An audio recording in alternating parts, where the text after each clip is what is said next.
খুবই ভয়ঙ্কর অবস্থায় উদয়পুর হীরাপুর এলাকার রাস্তা। ভারী বর্ষার কারণে গোমতী নদীতে বেড়েছে জলস্তর।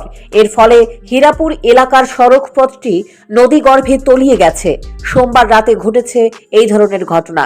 গ্রামবাসীরা জানান, গতকাল মধ্যরাতে এই ঘটনা ঘটার পর পানীয় জলের পাইপলাইন পর্যন্ত ফেটে গেছে। গ্রামবাসীদের দাবি, স্থানীয় প্রশাসন যাতে খুব তাড়াতাড়ি এই রাস্তাটিকে মেরামত করে নেয়, না হলে যে কোনো সময় ঘটে যেতে পারে বড় ধরনের দুর্ঘটনা।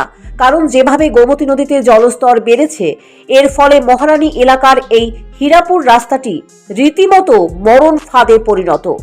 এখন দেখার বিষয় স্থানীয় প্রশাসন কি ব্যবস্থা গ্রহণ করে, সেদিকে তাকিয়ে রয়েছে গ্রামবাসীরা। হীরাপুর পশ্চিম পাড়ায় গোমতী নদীর সাইডে যে আমরা রোডটা আছে মহারানীর, ওই রোডটা গত রাত্রে বৃষ্টিয়ে ভাঙছে। ভাঙানোর পরে এখন ছোটো ছোটো অটো গাড়ি যাইতে আছে, বড় গাড়ি তো কোনো যাওয়ানোর রাস্তাই নাই। বা বড় গাড়ি যদি যায় তাহলে বা অ্যাক্সিডেন্ট হতে পারে, নদীর দিকে পড়তে পারে। তাই আমরা সরকারের কাছে কইতে আছি তাড়াতাড়ি আমাদের রোডটা যেমন পরিষ্কার করে দেয় বা ঠিক করে আছে। কখন হয়েছে ঘটনাটা? এটা কালকে রাত্রে হয়েছে।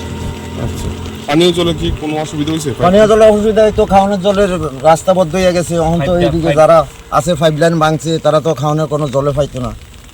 অন এটা ঠিক না করলে কি তারা জল খাইতে পারবো? কি বর্ষার কারণে এই ধরনের ঘটনা? হ্যাঁ, বর্ষার কারণে।